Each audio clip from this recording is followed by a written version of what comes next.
Meu marido é viciado em pornografia. Passou a procurar GP e está destruindo o nosso relacionamento. Eu nunca achei que fosse escrever algo assim. Mas talvez eu precise escrever para entender o que estou sentindo.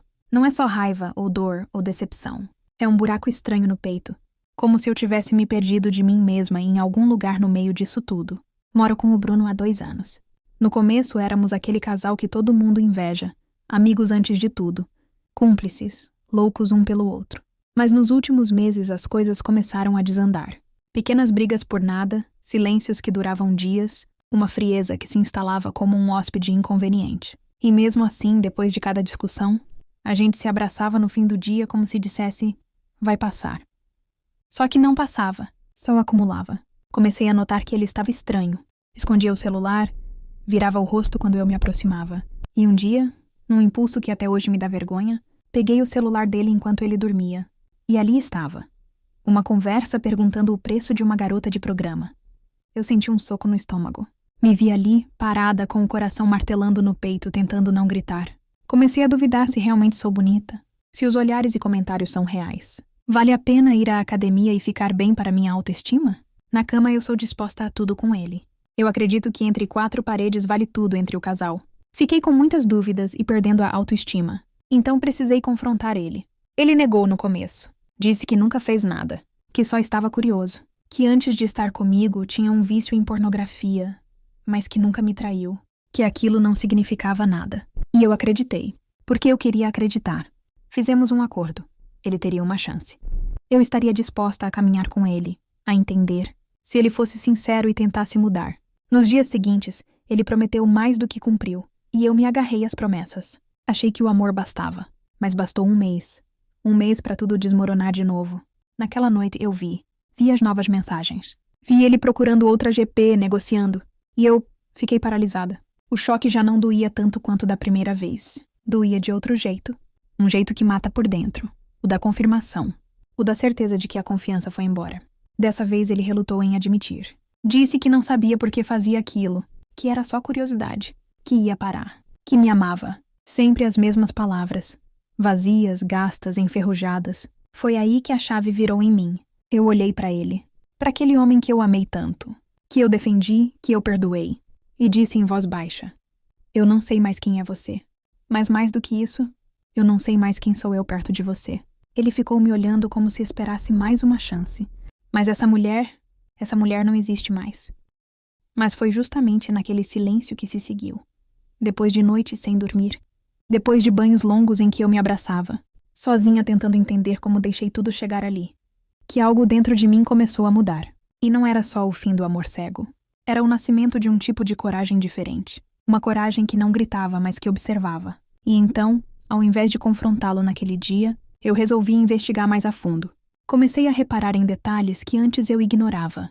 Bruno não dormia bem. Às vezes eu acordava de madrugada e ele não estava ao meu lado. Ia até a sala e o encontrava lá, sozinho no celular, com o brilho da tela refletido no rosto. Ele desligava na hora que me via, como se tivesse sido pego em algo. E era. Mas também comecei a notar outra coisa. Ele estava cada vez mais retraído. Evitava me olhar nos olhos. Passava o dia inteiro desconectado do mundo. Não só de mim. Da vida. Na noite seguinte, depois de mais uma cena silenciosa entre nós, eu finalmente quebrei o gelo. Bruno, me responde uma coisa de verdade. Ele levantou os olhos da tela do celular, surpreso. Você consegue parar? Parar o quê? Ele franziu a testa. Parar com tudo isso, as mensagens, os vídeos, a obsessão. Ele soltou um riso curto, nervoso. Clara, você tá exagerando. Eu nem sei do que você tá falando. Você sabe sim. Não, eu não sei. Isso tudo tá na sua cabeça. Não é um vício, é só coisa de homem. Não tem nada demais. Bruno, você me disse que já tinha sido viciado em pornografia. Dessa vez é diferente. Diferente? Bruno, você precisa se ajuda. Eu acordo de madrugada e você não tá na cama. Sempre com o celular. Você mal me toca, mas vive trancado no banheiro. Eu vejo como você foge de mim. Você não me deseja mais? É isso? Ele abaixou os olhos, apertando o celular com força. Isso não significa nada. É só estresse, trabalho, sei lá. Não é, e você sabe. E eu tô te dando uma chance de ser sincero. Só depende de você. Seguimos num silêncio longo e pesado, até que ele soltou um suspiro, derrotado. Talvez eu tenha perdido o controle. Mas não é como você tá pintando. Eu não sou um viciado. Então prova. Provar como? Procura ajuda. Terapia, grupo de apoio, o que for. Mas age. Porque, Bruno, eu te amo. Mas eu me amo mais agora. Ele me olhou como se estivesse esperando uma condenação. Mas o que eu ofereci foi diferente. Eu posso te apoiar, mas não do jeito que você quer. Não encobrindo, não fingindo. Se você quiser lutar contra isso, eu posso caminhar com você. Mas se você não quiser, aí acabou. Pela primeira vez em muito tempo, vi lágrimas nos olhos dele. Eu tenho medo, ele disse. De quê? De não conseguir. De te perder. De descobrir que sou podre por dentro. Então prova que não é? Porque agora ou você enfrenta isso, ou me perde de vez. E ele topou. No início foi difícil. Ele chorava nas sessões. Tinha recaídas. Eu tive que entender a diferença entre apoio e vigilância. Eu não era babá, nem salvadora. Era parceira. E só seria enquanto ele lutasse também. Os meses foram passando. Pequenas vitórias surgiram. Ele começou a falar mais comigo. Me contava das sessões, dos gatilhos, do vazio que ele sentia quando assistia pornô e se masturbava, tentando preencher algo que não era sexual, mas emocional. Um buraco construído por anos de repressão, medo, autoestima quebrada. E eu comecei a ver o homem que amei reaparecendo.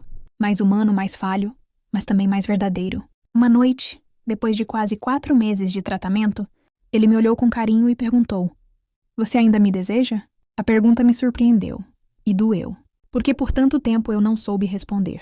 Mas ali, olhando para ele, não como um traidor, mas como um homem em processo, a resposta veio mais clara do que eu esperava. Eu te desejo quando você é honesto, quando você não se esconde, quando me olha de verdade, como agora. Ele sorriu e me beijou, como não fazia há muito tempo. Naquela noite fizemos amor. Não como antes, não com pressa ou mecânica, mas com entrega, com medo e coragem entrelaçados, como 2 que já estiveram no fundo, e ainda assim decidiram subir juntos.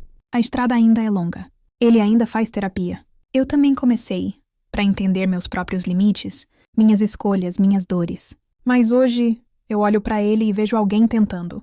E olho para mim e vejo uma mulher que não se apagou, que soube impor limites, que não se deixou esmagar, nem se tornou cínica. Eu não romantizo o que vivi. Não desejo isso para ninguém. Mas se tem algo que aprendi, é que reconstruir não é voltar ao que era. É criar algo novo, algo real.